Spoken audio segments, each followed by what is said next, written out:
Welcome to Renew and Rest the Spirit. This is the second portion of our study breakdown of the devotion Caught in a Lie. So, first we had the lie of perfection, and now we are on the lie of condemnation. We may be caught in the lie, but healed and strengthened by the truth. Let me say that again. We may be caught in the lie, as we've been talking about, but there is so much healing when we find truth, because there we can gain strength. Peter couldn't even stay awake just after his declaration of perfection to keep watch over Jesus, but was willing to die for him. That's what verses 36 through 43 tells us. Jesus, right after Peter declared that he would die for Jesus before he ever denied him, Jesus went up to pray and he asked that they would watch out for him. But instead, he kept finding them asleep. But Peter said, I died for you, but he couldn't even stay awake.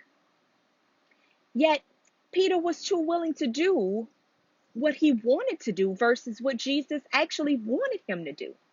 Matthew chapter 26, verses 51 through 55 tells us that Jesus rebuked Peter when he cut off the ear of the slave belonging to the high priest. He let him know he didn't need him to do that. What have we been spending time doing, but God never asked us to do? Is it negatively impacting our ability to do what God actually does want us to do? Right now, I want you to just pause this video and take a second to answer that question. I'll repeat it. What have I been spending my time doing, but God never asked me to do? Is it negatively impacting my ability to do what God does want me to do? What does He really want us to do? Come out of hiding. To come out of hiding. Luke chapter 22, verses 54 through 62 tells us about Peter's denial and the weight of his conviction when Jesus looked at him the third time. Jesus wanted Peter to know, I see you, I see you. Come out of hiding. One of the biggest lies that we can tell ourselves is that the world's view of us is more important than God's. How can I become freed by my conviction? In what ways am I in bondage without conviction?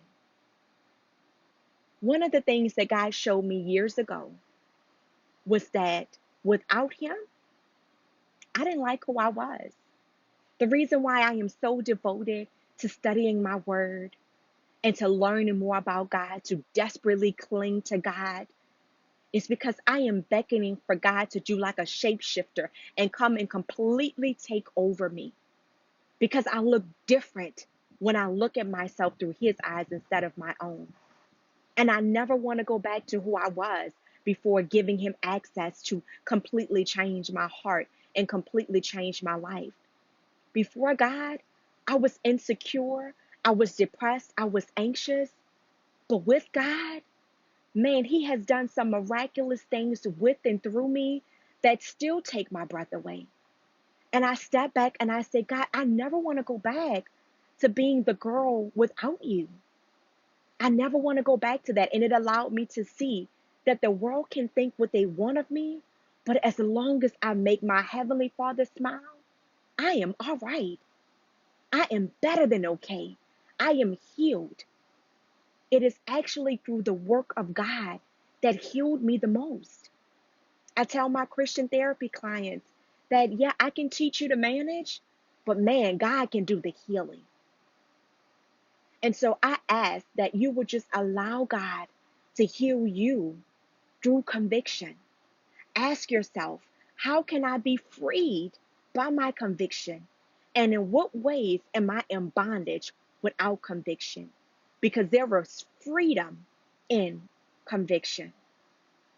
I pray that you are abundantly blessed today and that you realize no matter what state that you find yourself in right now, just as Peter did, God didn't look at Peter like that to condemn him. God is not a God of condemnation.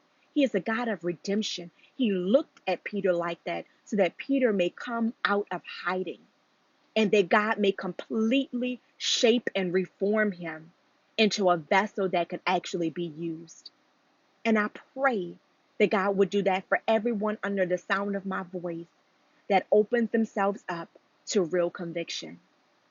Be abundantly blessed today.